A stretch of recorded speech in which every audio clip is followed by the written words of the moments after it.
और देखिए आज हम जहाँ पर खड़े हैं डिस्ट्रिक्ट कोर्ट लुधियाना शहर में, और आज हम आपको दिखाने जा रहे हैं या बात करने जा रहे हैं या सोचने जा रहे हैं कि पहले कभी किताबों का समय होता था, वकील वही होता था जिसके घर में बहुत सारी किताबें लगी होती थी, और रात दिन एक एडवोकेट साइटेशन ढूंढने के लिए, ऑर्डर ढूंढने के लिए, जो पहले ऑर्डर हुए हैं, रात भर किताबें पढ़ता था। और फिर टाइपिस्ट आता था, टाइप वाला टाइप करता था, यानी कि बहुत ही हार्ड वर्क था एक वकील के लिए। लेकिन समय बदला और आज हम इंटरनेट के युग में हैं, 21 सेंचुरी है, और किताबों का समय जो है सदियों से चला आ रहा था, लेकिन आज थोड़ा सा बदल गया है भैया समय। किताबों वाले तो हैं, किताबें भी हैं, लेकिन ख़रीदार थोड़े से कम हुए हैं, क्योंकि ज़्यादातर तो सॉफ्टवेयर पे काम चला गया है। टाइपिस्ट के पास पहले ही सारा फीड होता है, नाम लिखता है, सब कुछ होता है, केस तैयार हो जाता है, और जो भी कुछ है वो मारता है गूगल में सर्च तो सब कुछ सामने आ जाता है। लेकिन फिर भी किताबें तो किताबें ही हैं, किताबें पढ़े बिना कोई भी इंसान परफेक्ट नहीं हो सकता। तो हम जहाँ पर देखिए मुस्कान लॉ हाउस, पहले लालपुर बुक डिपो था, घंटाघर के पास चौड़ा बाज़ार में, एक रोड़ा बुक था, डीएमसी अपना रोड के ऊपर जो पुराना डीएमसी है दंडी स्वामी पर, कुछ दुकानें थी, चुनिंदा दुकानें थी जहाँ किताबें मिलती थी। तो आज भी जहाँ पर जो एडवोकेट्स हैं किताबें लेने के लिए यहाँ पर आते हैं, तो देखिए हम कुछ आपको किताबें दिखाते हैं। तो यहाँ पर एडवोकेट भी हमारे खड़े हैं, तो हम इनसे पूछेंगे कि कितने के लोग किताबें लेने के लिए आते हैं। मैं जो मुस्कान के जो प्रोपराइटर हैं, इनके डैडी भी यहीं पर काम करते थे और जय भी यहीं पर काम करते हैं, किताबें बेचते हैं, दिल्ली से, चंडीगढ़ से, और ना जाने कितनी लॉ एजेंसी से ये किताबें लेते हैं, इनकी डीलिंग चलती है। तो मैं थोड़ा सा इनके पास जाकर पूछता हूँ।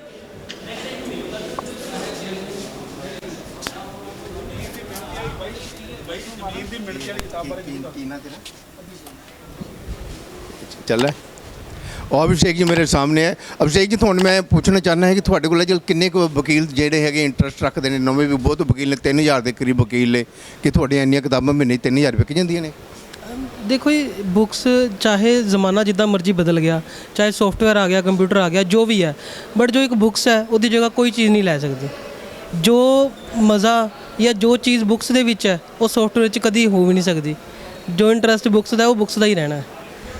ਮਲਹੋਤਰਾ ਜੀ ਮੇਰੇ ਸਾਥ ਐਡਵੋਕੇਟ ਸਾਹਿਬ ਹੈ। ਮਲਹੋਤਰਾ ਤੁਸੀਂ ਵੀ ਆਪਣਾ ਕਿਤਾਬ ਵਗੈਰਾ ਜਦ ਵੀ ਕੋਈ ਸਾਈਟੇਸ਼ਨ ਲੱਭਣੀ ਹੁੰਦੀ ਹੈਗੀ ਹੈ ਜਾਂ ਕੋਈ ਉਦਾਹਰਨ ਲੱਭਣੀ ਹੁੰਦੀ ਹੈ ਤੇ ਤੁਹਾਨੂੰ?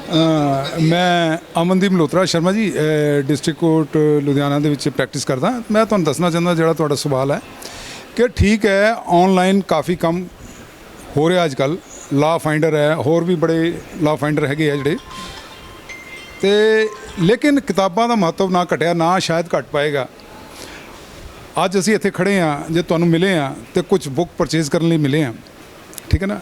ਮਿਸਲੇਨੀਅਸ ਬੁੱਕਸ ਹੁੰਦੀਆਂ ਜਿਹੜੀਆਂ, ਉਹਨਾਂ ਦੀ ਵੈਲਿਊ ਜਿਹੜੀ ਹੈ ਨਾ ਘਟੀ ਹੈ ਤੇ ਨਾ ਘਟਣੀ ਹੈ, ਠੀਕ ਹੈ ਨਾ। ਹੁਣ ਜਿਹੜੇ ਸਟੂਡੈਂਟਸ ਹੈ ਉਹਨਾਂ ਦਾ ਵੀ ਜਿਹੜਾ ਇਹ ਬੁੱਕਸ ਦੇ ਥਰੂ ਹੀ ਕੰਮ ਚੱਲਦਾ ਹੈ। ਜਿਹੜੇ ਨਵੇਂ ਲਾਇਰ ਹੈਗੇ ਆ ਉਹ ਵੀ ਬੁੱਕਸ ਲੈਂਦੇ ਪਹਿਲਾਂ, ਜਿਹੜੇ ਮੇਜਰ ਐਕਟ ਹੈਗੇ ਆ ਉਹ ਬੁੱਕਸ ਲੈਣਗੇ। ਜੇ ਬੁੱਕਸ ਹੋਣਗੀਆਂ ਹੀ ਨਹੀਂ ਤਾਂ ਫਿਰ ਤੁਸੀਂ ਕੀ ਖਾਲੀ ਟੇਬਲ 'ਤੇ ਕੀ ਕਰੋਗੇ? ਤੁਸੀਂ ਸਭ ਕੁਝ ਲਾ ਫਾਈਂਡਰ 'ਚ ਫਾਈਂਡ ਆਊਟ ਨਹੀਂ ਕਰ ਸਕਦੇ। ਤੁਸੀਂ ਲਾ ਫਾਈਂਡਰ 'ਚ ਸਾਈਟੇਸ਼ਨ, ਕੇਸ, ਅਥਾਰਟੀਜ਼ ਲੱਭ ਸਕਦੇ ਹੋ ਤੁਸੀਂ, ਲੇਕਿਨ ਤੁਹਾਨੂੰ ਬੁੱਕਸ ਦਾ ਸਹਾਰਾ ਲੈਣਾ ਹੀ ਪਊਗਾ। ਤੁਸੀਂ ਕੀ ਕਹਿਣਾ ਚਾਹੁੰਦੇ ਹੋ ਐਡਵੋਕੇਟ ਸਾਹਿਬ ਇਹਦੇ ਬਾਰੇ? ਕਿਤਾਬਾਂ ਜ਼ਰੂਰੀ ਨੇ, ਪੜ੍ਹਨੀਆਂ ਚਾਹੀਦੀਆਂ ਨੇ ਇੱਕ ਵਕੀਲ ਨੂੰ, ਜਾਂ ਫਿਰ ਉਹ ਵੀ ਇੰਟਰਨੈਟ 'ਤੇ ਸਰਚ ਮਾਰ ਕੇ, ਗੂਗਲ 'ਚ ਸਰਚ ਮਾਰ ਕੇ ਕੇਸ ਤਿਆਰ ਕਰ ਲਵੇ? ਨਹੀਂ, ਕਿਤਾਬਾਂ ਦਾ ਮਹੱਤਵ ਹੈ ਨਾ ਅੱਜ ਤੋਂ 50 ਸਾਲ ਪਹਿਲਾਂ ਵੀ ਹੈਗਾ ਸੀ ਔਰ ਅੱਜ ਵੀ ਹੈਗਾ। ਪਹਿਲਾਂ ਕੀ ਹੁੰਦਾ ਸੀ, ਕੋਈ ਕਿਤਾਬ ਨਹੀਂ ਹੁੰਦੀ ਸੀ, ਕੁਛ ਨਹੀਂ ਹੁੰਦਾ ਸੀ, ਪੁਰਾਣੇ ਲੋਕੀ ਬਹਿ ਜਾਂਦੇ ਸੀ ਔਰ ਉਹ ਸ਼ਲੋਕ ਬੋਲਣਾ ਸ਼ੁਰੂ ਕਰ ਦਿੰਦੇ ਸੀ। ਉਹ ਸ਼ਲੋਕਾਂ ਨੂੰ ਜਿਹੜੇ ਉੱਥੇ ਵਿਦਿਆਰਥੀ ਹੁੰਦੇ ਸੀ ਉਹ ਪੱਤਿਆਂ ਦੇ ਉੱਤੇ ਲਿਖ ਲੈਂਦੇ ਸੀ। ਜਦੋਂ ਉਹਨਾਂ ਦੀ ਪੀੜ੍ਹੀ ਖਤਮ ਹੁੰਦੀ ਸੀ ਉਹ ਪੱਤਿਆਂ ਦੇ ਰਾਹੀਂ, ਅੱਜ ਆਪਾਂ ਜਿਹੜਾ ਇਤਿਹਾਸ ਪੜ੍ਹ ਰਹੇ ਹਾਂ ਉਹ ਪੁਰਾਣੇ ਜ਼ਮਾਨੇ 'ਚ ਕੋਈ ਕਾਪੀ ਨਹੀਂ ਹੁੰਦੀ ਸੀ, ਕੋਈ ਪੈਨਸਲ ਨਹੀਂ ਹੁੰਦਾ ਸੀ, ਪੱਤੇ ਹੁੰਦੇ ਸੀ, ਉਹਦੇ ਉੱਤੇ ਉਹਨਾਂ ਨੇ ਲਿਖ ਲੈਣਾ। ਉਹ ਇਤਿਹਾਸ ਉੱਥੋਂ ਹੀ ਜੰਮਿਆ ਹੋਇਆ ਹੈ। ਇਸ ਕਰਕੇ ਜਿਹੜਾ ਕਿਤਾਬਾਂ ਦਾ ਮਹੱਤਵ ਹੈ ਨਾ ਉਹ ਕਦੇ ਵੀ ਖਤਮ ਨਹੀਂ ਹੋ ਸਕਦਾ। ਉਹ ਹਮੇਸ਼ਾ ਬਹੁਤ ਹੀ ਨੈਸੈਸਿਟੀ ਹੈ। ਤੁਸੀਂ ਕਿਸੇ ਵੀ ਲਾਇਰ ਦੀ ਚੈਂਬਰ ਜਾਓਗੇ, ਉੱਥੇ ਲੈਪਟਾਪ ਕਿਸੇ ਨੇ ਨਹੀਂ ਦੇਖਣਾ। ਸਭ ਤੋਂ ਪਹਿਲਾਂ ਉਹਨਾਂ ਨੇ ਅਲਮਾਰੀ 'ਤੇ ਦੇਖਣਾ ਹੈ ਕਿ ਕਿੰਨੀਆਂ ਬੁੱਕਸ ਹੈ, ਇਹ ਕਿੰਨੀਆਂ ਟੇਬਲ 'ਤੇ ਹੈਗੀਆਂ। ਉਹ ਐਕਚੁਅਲੀ ਕਈ ਜਿਹੜਾ ਐਕਟ ਹੈਗੇ ਆ ਉਹ ਆਨਲਾਈਨ ਨਹੀਂ ਹੁੰਦੇ। ਜਿਹੜੀ ਬੇਅਰ ਐਕਟ ਹੈ, ਕਿਤਾਬਾਂ ਹੈ, ਉਹ ਤੁਸੀਂ ਜਦੋਂ ਮਰਜ਼ੀ ਰਾਤ ਨੂੰ 12 ਵਜੇ ਜਿਹਦਾ ਲਾਈਟ ਹੈ ਨਹੀਂ ਹੈ, ਤੁਸੀਂ ਨਾਲ ਹੀ ਬੁੱਕਸ ਆਪਣੀ ਚੱਕੀ ਐਕਟ ਪੜ੍ਹਨਾ ਹੈ, ਜਿਹੜਾ ਇਮੋਰਲ ਐਕਟ ਪੜ੍ਹਨਾ ਹੈ। ਆਪਾਂ ਕੱਢਿਆ ਇਮੋਰਲ ਐਕਟ 'ਚ ਫਲਾਣੀ ਸੈਕਸ਼ਨ ਪੜ੍ਹਨੀ ਹੈ, ਨਾਲ ਹੀ ਪੜ੍ਹ ਲਈ, ਆਪਾਂ ਨੂੰ ਸਮਝ ਆ ਗਈ। 3 ਦਿਨ ਲਾਈਟ ਨਹੀਂ ਹੈਗੀ, ਆਪਾਂ ਐਕਟ ਪੜ੍ਹ ਹੀ ਨਹੀਂ ਸਕਦੇ। ਕਿਤਾਬਾਂ ਦਾ ਮੈਂ ਚਾਹੁੰਦਾ ਬਹੁਤ ਹੀ ਇੰਪੋर्टेंट और बहुत ही महत्वपूर्ण हैगा सर। वो देखिए इंटरनेट चलता है, मोबाइल चलता है, तो इलेक्ट्रिक ही है सब। ये कहते हैं जब इलेक्ट्रिक नहीं होगी तो किताबें हैं, तो जब मर्जी आप रात को दिन को जब भी चाहो पढ़ सकते हो। और देखिए थोड़े कितनी ज़्यादा किताब की डिमांड होंगी है कि जनरल लोग भी लेके आते या वकील भी लेके जाते हैं। ਨਹੀਂ ਐਡਵੋਕੇਟਸ ਵੀ ਲੈਂਦੇ, ਜਰਨਲਸ ਵੀ ਲੈਂਦੇ, ਸਾਰੇ ਲੈਂਦੇ, ਲੋ ਸਟੂਡੈਂਟਸ, ਹਰ ਸਾਡੇ ਕੋਲ ਲੋ ਦੀ ਹਰ ਇੱਕ ਬੁੱਕ ਹੈ, ਹਿੰਦੀ, ਇੰਗਲਿਸ਼, ਪੰਜਾਬੀ, ਹਰ ਇੱਕ ਵੈਰਾਈਟੀ ਹੈ ਸਾਡੇ ਕੋਲ। ਸਟੂਡੈਂਟ ਤੋਂ ਲੈ ਕੇ ਪ੍ਰੋਫੈਸ਼ਨਲ ਲਾਇਰਸ ਤੱਕ ਹਰ ਇੱਕ ਬੁੱਕਸ ਹੈਗੀਆਂ ਸਾਡੇ ਕੋਲ। ਤੇ ਤੁਹਾਡੇ ਆਪਣਾ ਮੈਕਸਿਮਮ ਜਾਣੀ ਕਿ 100, 50, 20 ਕਿੰਨੀਆਂ ਕਿਤਾਬਾਂ ਵਿਕ ਜਾਂਦੀਆਂ ਡੇਲੀ? ਦੇਖੋ ਇਹਦਾ ਕੋਈ ਹਿਸਾਬ ਨਹੀਂ ਹੈ, ਇਹ ਤਾਂ ਡਿਮਾਂਡ ਤੇ ਡਿਪੈਂਡ ਹੈ। ਜਦੋਂ ਕਿਹੜੀ ਚੀਜ਼ ਦੀ, ਕਿਹੜੀ ਬੁੱਕ ਦੀ ਜ਼ਿਆਦਾ ਡਿਮਾਂਡ ਹੁੰਦੀ ਹੈ, ਕਿਹੜੇ ਲਾ ਦੀ ਜ਼ਿਆਦਾ ਡਿਮਾਂਡ ਹੈ? ਅੱਜ ਕੱਲ ਸਾਰਾ ਮਿਕਸਅਪ ਹੀ ਚੱਲਦਾ ਹੈ, ਸਿਵਲ, ਕ੍ਰਿਮੀਨਲ, ਰੈਵਨਿਊ ਸਾਰਾ ਇਕੱਠੇ ਹੀ ਚੱਲਦਾ ਹੈ। ਤੇ ਜਨਰਲ ਕੋਈ ਲੋਕ ਜਿਹੜੇ ਕਿਤਾਬ ਕੋਈ ਖਰੀਦਣਾ ਚਾਹੁੰਦੇ ਜਾਂ ਪੜ੍ਹਨਾ ਚਾਹੁੰਦੇ ਆ, ਕੋਈ ਉਹ ਦੱਸੋ ਜਿਹੜੀ ਕਿਤਾਬ ਹੈਗੀ ਹੈ, ਜਿਹੜਾ ਕੋਈ ਲਾ ਹੈਗਾ ਜਿਹੜੇ ਤੁਸੀਂ ਲੋਕਾਂ ਨੂੰ ਕਹਿ ਸਕੋ ਵੀ ਤੁਸੀਂ ਹਰ ਘਰ ਦੇ ਵਿੱਚ ਉਹ ਕਿਤਾਬ ਹੋਣੀ ਚਾਹੀਦੀ ਹੈਗੀ, ਉਹ ਕਿਹੜੀ ਕਿਤਾਬਾਂ ਨੇ ਜਨਰਲ ਜਿਹੜੀਆਂ ਹੈਗੀਆਂ ਨੇ? ਹੁਣ ਇੱਕ ਆਹ ਬੁੱਕ ਹੈ, ਬਿਕਮ ਏ ਸਕਸੈਸਫੁਲ ਐਡਵੋਕੇਟ।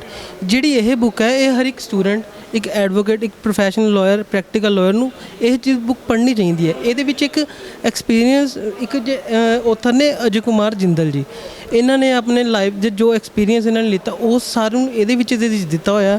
ਜੋ ਵੀ ਸਟੂਡੈਂਟ ਹੈ, ਜੋ ਵੀ ਇਹਨੂੰ ਬੁੱਕ ਨੂੰ ਪੜ੍ਹੂਗਾ, ਉਹਨੂੰ ਇੱਕ ਗਾਈਡੈਂਸ ਮਿਲ ਜਾਏਗੀ ਵੀ ਉਹਨੇ ਪ੍ਰੋਫੈਸ਼ਨ ਦੇ ਵਿੱਚ ਕਿੱਦਾਂ ਪ੍ਰੈਕਟਿਸ ਜਾਂ ਜੋ ਵੀ ਹੈ ਗਾਈਡੈਂਸ ਉਹਨਾਂ ਨੂੰ ਇਹਦੇ ਵਿੱਚ ਸਾਰੀ ਮਿਲ ਜਾਏਗੀ। ਅਸੀਂ ਤਾਂ ਜ਼ਮੀਨ ਦੇ ਵਿੱਚ ਪੰਜਾਬੀ ਪਈ ਆ, ਹਾਂਜੀ। ਜ਼ਮੀਨ ਕਿਹੜੀ ਹੈ? ਇਹ ਹੈਗੀ ਜ਼ਮੀਨ ਦੀ ਮਿਣਤੀ, ਮਾਲ ਰਿਕਾਰਡ ਵਗੈਰਾ, ਜਾਂ ਜੋ ਲੰਬਾਈ ਦੇ ਮਾਪ ਹੈ। ਹਾਂਜੀ, ਇਹ ਜੋ ਵੀ ਸਿਵਲ ਦਾ ਕੰਮ ਕਰਦੇ ਨੇ ਸਾਰੇ ਇਹਨਾਂ ਦੇ ਵਿੱਚ ਆ ਗਏ। ਹਾਂਜੀ, ਹੋਰ ਵੀ ਮੈਂ ਦੇਖ ਰਿਹਾ ਕਿਹੜਾ ਐਕਟ ਹੈ? ਇਹ ਹੈਗਾ ਸਰ ਲਿਮਿਟੇਸ਼ਨ ਐਕਟ। ਹਾਂਜੀ, ਇਹਦੇ ਵਿੱਚ ਕੀ ਹੁੰਦਾ? ਇਹ ਜੋ ਲਿਮਿਟੇਸ਼ਨਸ ਵਗੈਰਾ ਹੁੰਦੀਆਂ ਨੇ, ਜਿਵੇਂ ਕੋਈ ਕੇਸ ਲੱਗਦਾ ਉਹਦੇ 'ਚ ਕੀ ਲਿਮਿਟੇਸ਼ਨਸ ਵਗੈਰਾ ਨੇ, ਉਹਦੇ ਲਈ ਆਹ ਐਕਟ ਲੱਗਦਾ।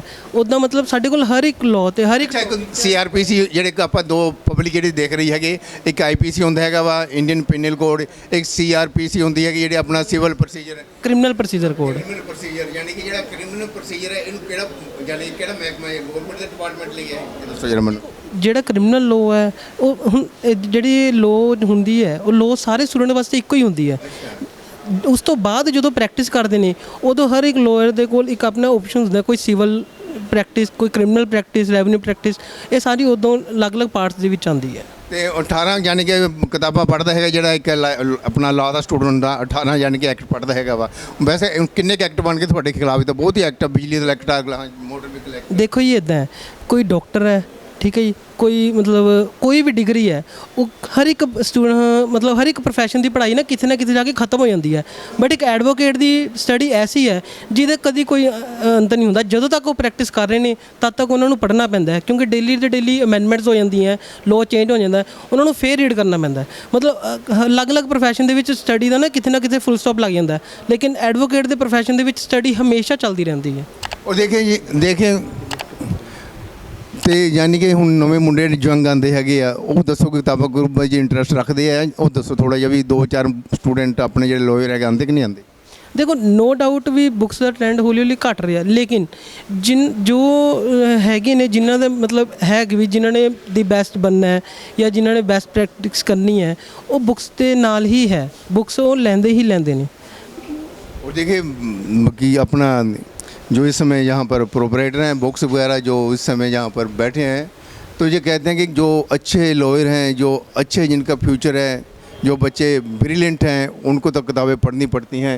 तो मेरे साथ तीर्थ गरेवाल जी भी जहाँ से किताबें खरीदते हैं और ये कहते हैं कि मेरे को जब भी कोई साइटेशन की ज़रूरत होती है तो मैं इनको ये कहता हूँ कि मुझे ये केस की किताब चाहिए, तो फ़ौरन निकाल के दे देते हैं। गूगल से भी शार्प दिमाग है इनका। तीर्थ गरेवाल जी आप भी जहाँ पर खड़े हैं, किताबें जहाँ से पढ़ कर लोगों को समझाते हो, थोड़ा सा कुछ और भी हमें बता दो, इस किताबों की दुकान से आपने क्या सीखा है? ਦੇਖੋ ਜੀ ਜਿਹੜੀ ਕਿਤਾਬਾਂ ਹੁੰਦੀਆਂ ਉਦੋਂ ਹੀ ਬੰਦਾ ਸਭ ਕੁਝ ਸਿੱਖਦਾ ਵਾ। ਜਿਨ੍ਹਾਂ ਨੇ ਕਿਤਾਬਾਂ ਲਿਖੀਆਂ ਉਹਦੇ ਵਿੱਚ ਜੇ ਕੋਈ ਚੀਜ਼ ਹੋਊਗੀ ਤਾਂ ਹੀ ਉਹ ਪ੍ਰਿੰਟ ਹੋਊਗੀ। ਇੱਕ ਹੁੰਦੀਆਂ ਗੱਲਾਂ ਕਰਨੀਆਂ, ਹਵਾ 'ਚ ਗੱਲਾਂ ਕਰਨੀਆਂ। ਫਿਰ ਕਹਿੰਦੇ ਸੌਫਟਵੇਅਰ ਆ ਗਏ।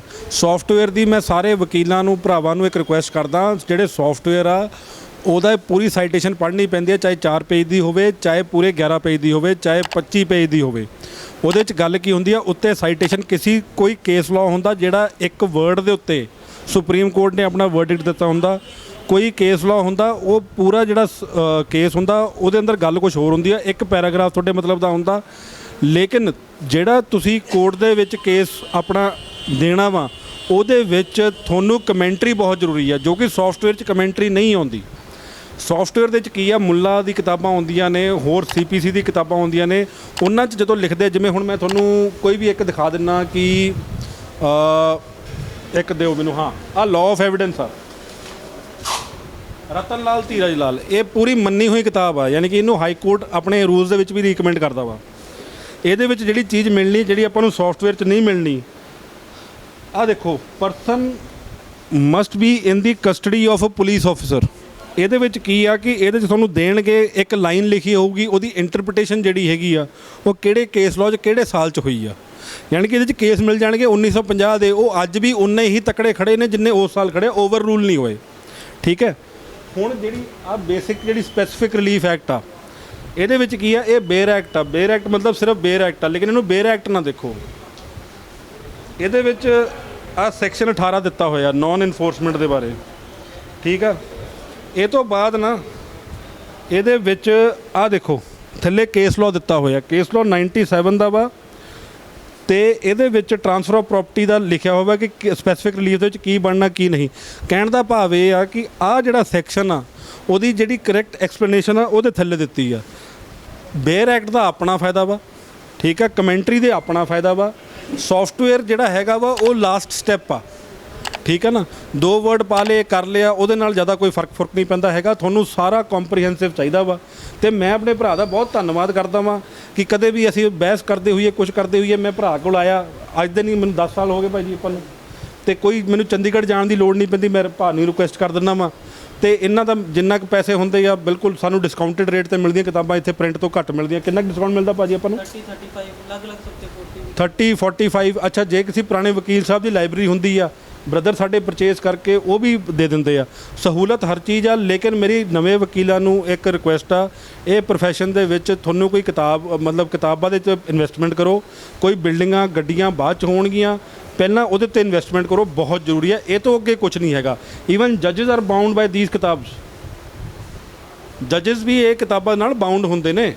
ਇਸ ਕਰਕੇ ਜੇ ਤੁਸੀਂ ਇਹਨੂੰ ਪੜ੍ਹੋਗੇ ਤੁਹਾਨੂੰ ਪਤਾ ਚੱਲ ਜੂਗਾ ਕਿ ਜੱਜ ਸਾਹਿਬ ਤੁਹਾਨੂੰ ਕਿਹੜੀ ਗੱਲ ਤੇ ਰਿਲੀਫ ਦੇਣਗੇ, ਕਿਹੜੀ ਗੱਲ ਤੇ ਰਿਲੀਫ नहीं देंगे। क्यों भाई जी? थैंक यू श्रीपाल जी। और देखिए तीर्थ गरेवाल जी ने, अभिषेक जी ने बताया कि जो किताबें ही ज़िंदगी है, किताबें पढ़ोगे तो आगे बढ़ोगे। धन्यवाद, धन्यवाद। और देखिए यहाँ पे मेरे साथ लविस खड़े हैं, +2 के बाद 3rd ईयर के स्टूडेंट हैं, ला कर रहे हैं रीजनल यूनिवर्सिटी से, पंजाब यूनिवर्सिटी से। तो किताबें पढ़ना आपको अच्छा लगता है? हाँ जी सर, अच्छा लगता है। कितने दिन में बाद किताब खरीदने के लिए आते हैं? सर एक्चुअली जैसे ही हमारा सेमेस्टर ख़त्म होता है तो हमारा न्यू सिलेबस आता है नेक्स्ट सेमेस्टर का, तो फिर हम उस टाइम नई बुक्स लेने आते हैं, क्योंकि सिलेबस चेंज हो जाता है और सब्जेक्ट्स भी चेंज होते हैं, तो फिर उसी सब्जेक्ट के अकॉर्डिंग हमें दूसरी बुक्स बाय करनी पड़ती है। तो आपके पास जो इंटरनेट वगैरह, गूगल वगैरह, मोबाइल वगैरह में सर्च करते हैं, वहाँ से नहीं फ़ायदा होता? सर एक्चुअली फ़ायदा तो हो जाता है, लेकिन सर उसके ऊपर होते हैं लिमिटेड आर्टिकल्स, मतलब पॉइंट टू पॉइंट लिखा होता है, इतना इलेबोरेट करके लिखा नहीं होता, तो इसलिए हमें बुक्स के ऊपर रिलाई करना ही पड़ता है, क्योंकि बुक्स में ये होती है ऑथेंटिक नॉलेज होती है और प्रॉपर अच्छे तरीके से एक्सप्लेन किया होता है। और देखिए लवी जी बताते हैं कि इसमें एक्सप्लेन बहुत ही डिटेल में किया होता है किताब में। गूगल में सर्च करते हैं लेकिन वहाँ पर लिमिटेड होता है। धन्यवाद लवी जी।